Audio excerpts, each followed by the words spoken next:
Hello everyone, welcome to eduxcite Classes. My name is Monit, and in today's session we will continue the series A.1 Kinematics with the third video, Motion Under Gravity. If you have not watched any of my previous video, you can check the description, the playlist link is given. Even you can download the worksheet before you start watching this video, and whatever I will annotate, you can have the PDF of the marking scheme as well. Also, I will pause the video in between so that you can solve with me and you can check your answers. So let us start without wasting any time. So pause the video for the question number 1. Okay, so the A part is saying the maximum height of the stone. So in the very first thing you have to remember is the Suvette equations are the same. Okay, so instead of acceleration we will use the gravitational acceleration, and in our data booklet the value is 9.8. okay, so we'll use the value 9.8 for the gravitational acceleration. Also, if you look here, in all the type of motion under the gravity, or you can say the free fall, we have to first and the foremost step is to take the directions, because if you look at the Suvette equations, all the variables are vector quantities except time, right? So here you can assume, let us say the upward is positive, downward is negative. It's up to you whatever the direction you choose. It's not a mandate that always upward should be positive and downward should be negative. It's up to your choice, but you have to refer to the directions, you have to mention it before you start solving. And you have to keep the same direction until and unless you have not solved all the parts of the question. You cannot change the direction in between, because we have get the values using those directions. Okay, so at maximum height we know that this object will move like this and it will hit the sea. So at maximum height what will happen? At maximum height the velocity of that object, yes, it will be 0. So we have to find out maximum height. I can use equation v square equals to u square plus 2gs. Now v is 0, initial velocity is 8 given to us, plus 2 times of g is acting in the, g always act in the downward direction, and in downward direction is taken as negative. So we will use minus of 9.8 times s is given. Now s is very important. Now we are this is our reference point, right? So from above this is positive, below this is negative. Now the s will be, okay, we are taking the maximum height, so as I can say it's the h. So using this you can find out the h will be equals to, I have already done the calculation, so the answer for this is 3.2 meter. Okay, similarly for the B part, the time when it hits the sea, the total time of the travel. So in that case I can use the equation as s equals to ut plus half gt square. I replace a with g. Okay, now this is very important to take the direction of s. Now s is in the downward direction, right? So this will be minus 35, u is positive 8 into time we have to find out, plus half g is minus of 9.8 into t square. Now this becomes a quadratic equation. You can use your GDC. I have already calculated. So the time will be 3.56 seconds. If you have any doubt, you can just comment below. I will try my level best to clear all your doubts. Okay, this is very important. Majority of the student will do mistakes in considering the direction for the height, because at downward we are starting from a certain height and we are measuring the height which is in downward direction from the reference point. So that has to be negative, otherwise you will not get the right answer. Or the other way to solve this is find out this time and this time and then this time. So this the time of ascent will be equals to the time of descent if we are ignoring the air resistance. Okay, and in this we didn't assume air resistance. Now for C, the velocity just before hitting the sea. Okay, so what will be the velocity before hitting? So we can use the equation v equals to u plus at, as we have already measured the time when it hits the sea, right? So v will be u is 8 plus minus of 9.8 into time is 3.56. So if you do this calculation, 8 plus of minus 9.8 times 3.56, this will be minus of 26.88. So you can say it is nearly minus of 27 meter per second. Now the negative sign shows that the velocity is in the downward direction, because downward direction we have taken as negative. Okay, so the distance the stone cover. So what will be the distance? It is simply 3.2, which we have calculated. This is also 3.2 and this is 35. So you can say the distance cover will be 3.2 plus 3.2 plus 335, which is nothing but equal to 41.4 meter. Okay.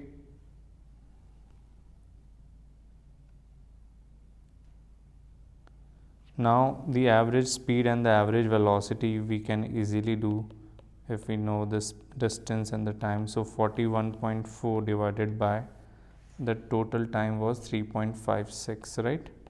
So this will give you the average speed as 11.6 something.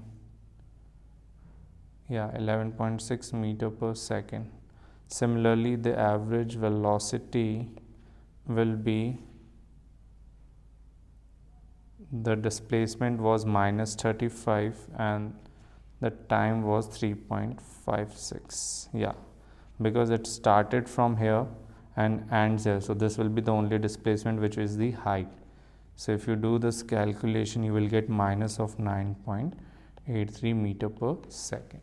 So that is the average velocity and average speed. We are not considering the acceleration into consider, we are just calculating total distance over total time, total displacement over total time. Okay, so I hope the question number 1 is quite clear. If you have any doubt, just write it down in the comment. I will try my level best. Okay, pause the video for question number 2. Okay, so calculate the speed with which the ball was released. So we have to find out the speed u with which the ball was released if it has a maximum height of 21.4 meter. We will take 9.8 only, because in our data booklet it is 9.8. So solving for the a part, we can use v square equals to u square plus 2gs. Again I will mention upward as positive, downward as negative. So v square at the maximum height, velocity will be 0, u we have to identify, plus 2 minus of 9.8 into s is in the upward direction, so it will be plus of 21.4.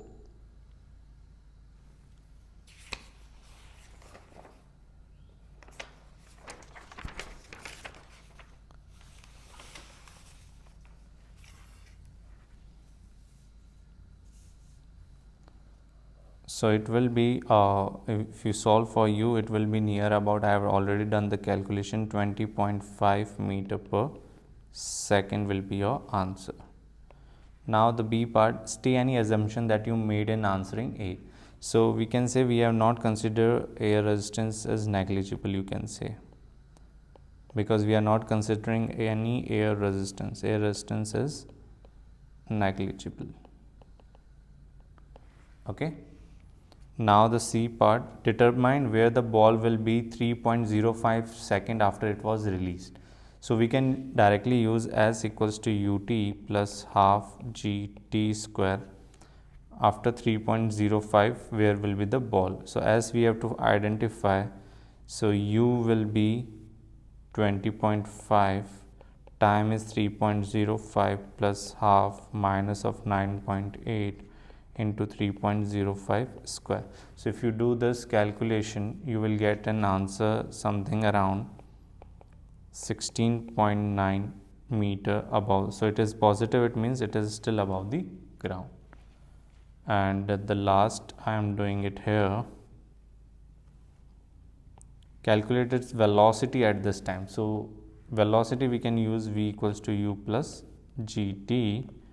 So u is 20.5 plus minus of 9.8 into 3.05. So you can directly use, so it will be something, velocity will be minus of 9.42 meter per second. It means it will be moving towards downwards, so it will be moving, you can say moving downwards.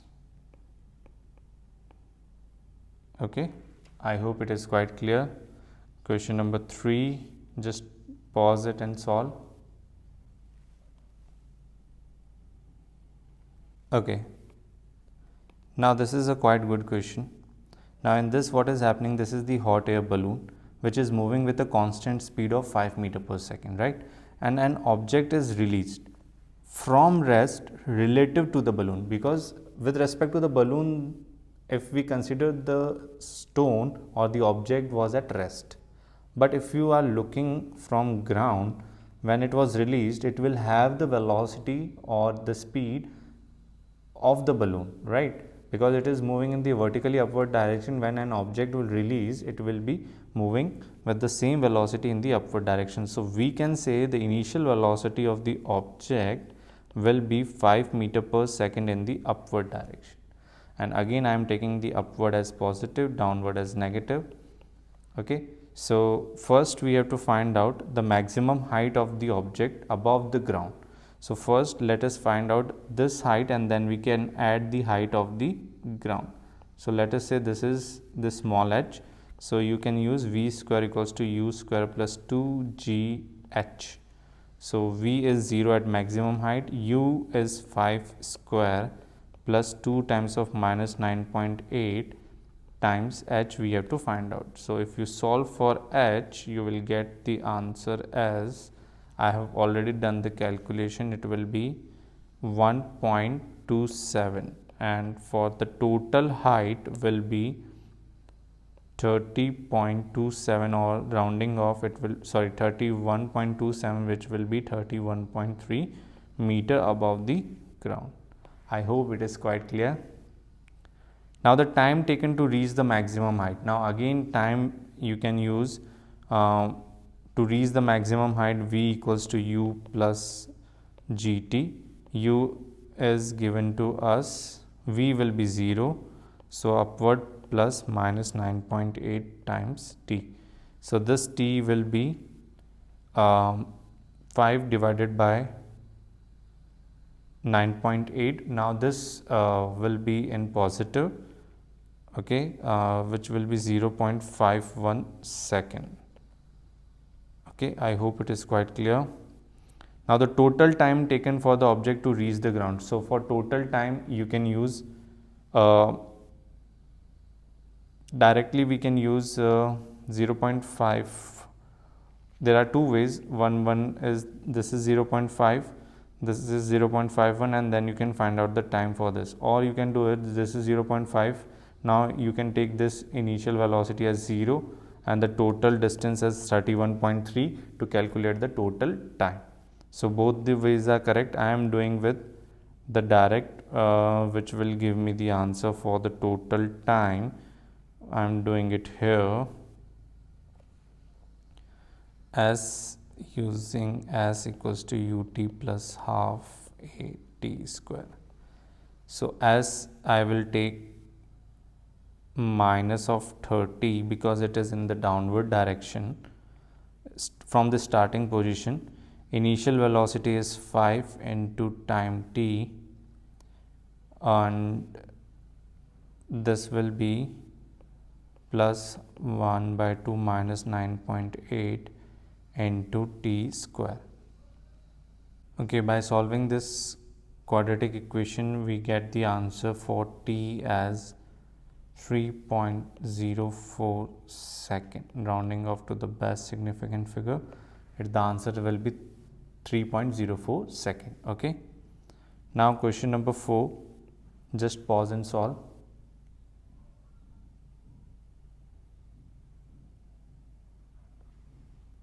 So two balls are dropped from rest. Okay, so these are rest from the same height. One ball is dropped 1 second after the other.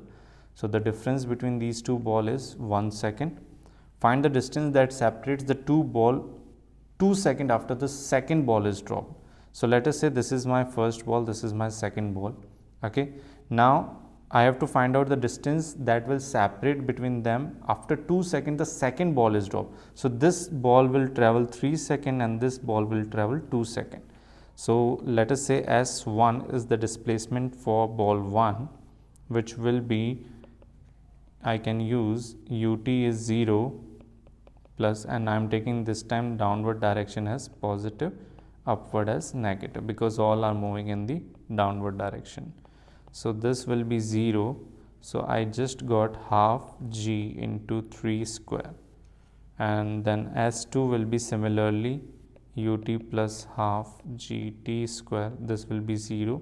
This I will get half g2 square. So the distance between them will be S1 minus S2, right? So this will be half g 9 minus 4, which I have already done the calculation, which you will get 24.5 meter. Okay, this is quite easy. Now for the B part, as the time goes on, what will happen? So it will be, the distance will keep on increasing, because half g, this if I take the total time for the first ball, if it takes t time, the second ball will take t minus 1. So if you solve for this expression, you will get half g t square. Now a minus b whole square is t square plus 1 minus 2t. So this, if you open the bracket, so this and this gets cancelled. So it will be, the equation for this will be 1 by, or you can say g by 2 times 2t minus 1. So as you can say, as the time goes on, the distance between them will keeps on increasing. Okay, I hope this is quite clear. Now pause the video for question number 5 and solve. This is quite same. A stone is dropped from rest from a height of, this is the height which is given to us as 34 meter, and this is thrown in the downward direction 0.5 second later. Okay, so this is having initial velocity 0. This will have some velocity which we have to show that it is quite equals to 5.5 meter per, and the condition is that these both stone hit the surface at the same time. Okay, so let us say this is my first, this is my second stone. So the first stone will take how much time? V equals to, or you can say S equals to ut plus half a t square. If I solve for t, for the first, I am taking downward as positive, because all are in downward direction. So 34, this will become 0 equals to half 9.8 times t square. So for solving for t, I will get 2.63. You can do the calculation second. Now this is the time it takes for both object 1 and object 2 to hit the surface, hit the ground. Now if I use the same time to find out the initial velocity, I can use the same equation for stone 2, for second stone, which is thrown after 0.5 second. So the time it takes for this stone will be 2.63 minus 0.5, which is 2.13 second, right? So using S equals to ut plus half at square to find out u. So this is 34, u I have to find out, t is 2.13 plus 1 by 2, 9.8 times 2.13 square.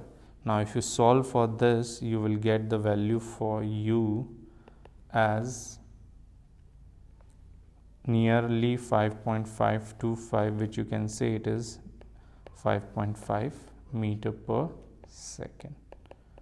Okay, easy one. So I have tried my level best to get all the different types of question related to the motion under gravity. If you like this video, please share with your friends, classmates, so it reaches to the masses. I have only one MCQ. Just go through it, pause the video and solve this question number 1 for the MCQ paper 1. Yeah, it is quite easy. The object will have the same velocity at same level. Always remember not only where it has been projected, but if it is, let us say, x height above, when it is while returning, if it is at the same level, if it has 2 meter per second at this position, while returning it will also be 2 meter per second, only the directions will be opposite. So the speed of the stone x is equal to the stone y when they are at the same level. So option C will be your right answer. Okay, so that's all from my side for this video.